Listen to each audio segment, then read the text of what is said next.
Thái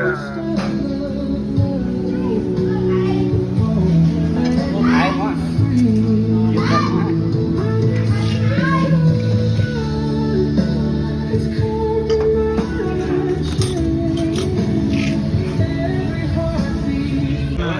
À đây. Bà sao sữa được kim máy đi. Có làm đi Khoanh Không quay. được một tí ở về được không? Quay. Ăn chào. Khoanh mầm. Khoanh thấy. Ôi đồ rồi. Lánh của à. Thế nhá. À thế à. Ôi, nó như bao mà. Má còn nó nắng đi rồi. Khoanh chú nữa. Ở đây khai đấy không? Buộc khai châu khai pi, khai môi khai pi lên như này. cái sabo cho mình đây. Vâng. Khai này bị sập bầu. Tay bữa. Cái từ lên đi mến. Xin mà đó.